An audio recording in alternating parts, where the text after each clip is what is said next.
So the problem statement is point A moves uniformly with velocity v so that the vector v is continually aimed at point B, which in its turn moves rectilinearly and uniformly with velocity u, which is less than v.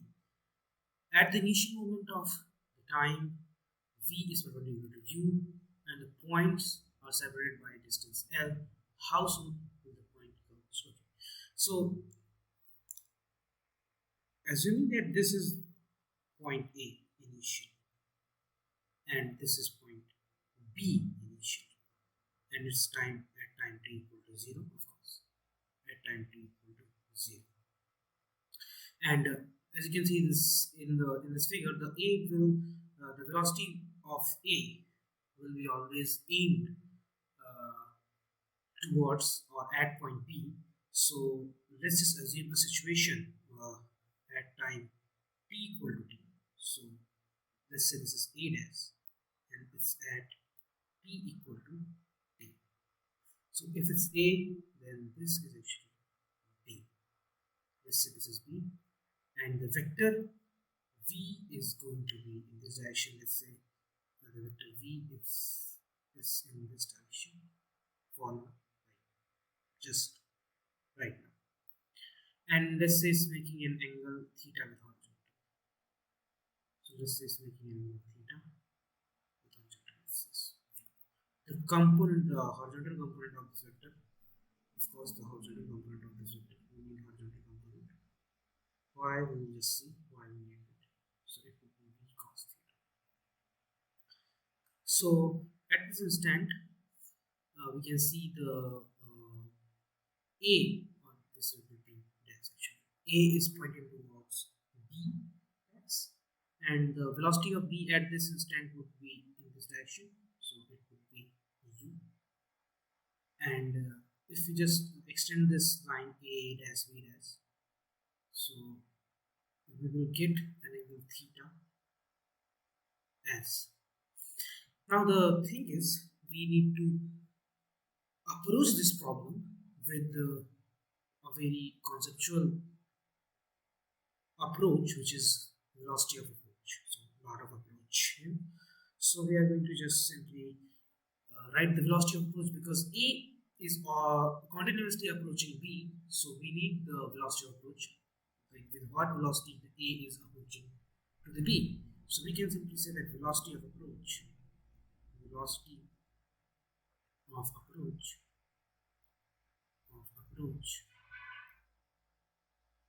and of course I'm talking about that A is approaching to B would be what it would be.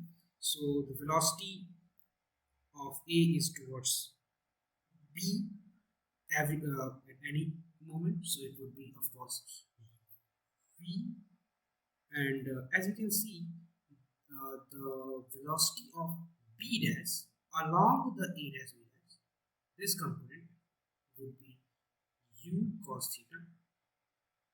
So as you can simply see that as A is going towards B, but B is going away from A, so we can simply see the situation and we can just simply use the common sense. So velocity of approach will be v minus u cos theta. That is, A is approaching with the velocity v, and B is just running away from A with velocity u cos theta. Okay. So by that mean, the distance they will cover, that the distance A will cover, or yeah, the distance, not distance, but the displacement that A will cover will be L. So we can simply say L, and let's just see total time taken to. So the question is asking how soon will the point coverage converge actually. So let's just say this T. So we can simply say that V minus U cos theta, and we can simply say dt for a small time interval. We can just apply this thing, otherwise the velocity and the theta will change, so we cannot apply this for the whole path for a very small time. constant, and we can simply integrate it. So we'll get this equation, which is equation number 1. Now the second thing, let's just assume this is an x and this is y. So we just wrote it for y direction.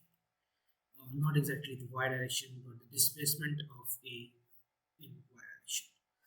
And for the x direction, we can simply see that they both are meeting somewhere over here. So it's time t equal to capital T. Okay, so it's time t equal to capital T, and they both are meeting at this point. So the displacement or the distance or the displacement that the both are covering in the x direction would be same.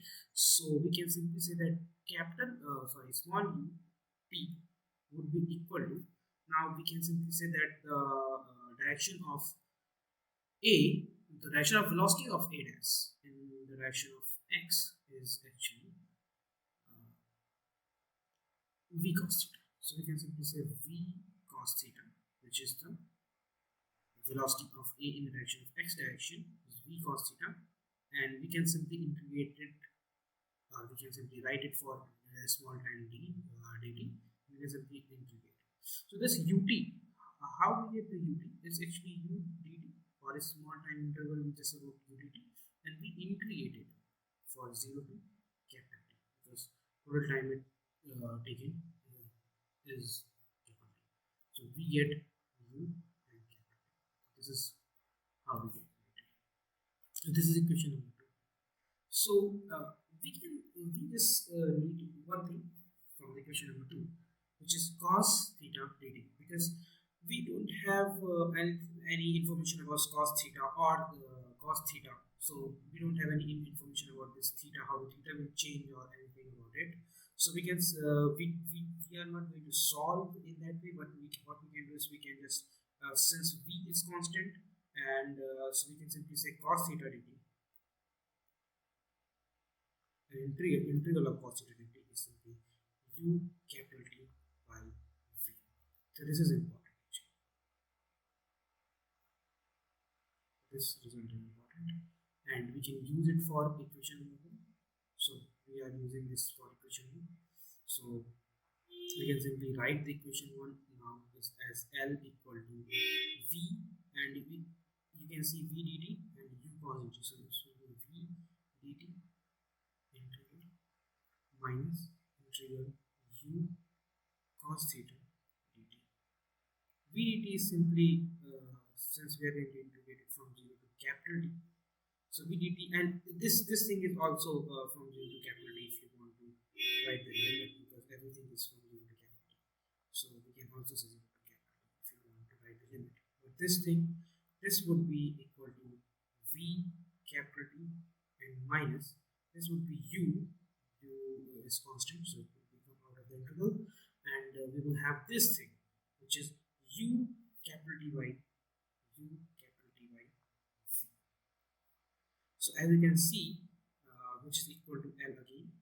So if we see this result, if we see this result, we can simply get the value of t, and the value of t would be simply v L by v square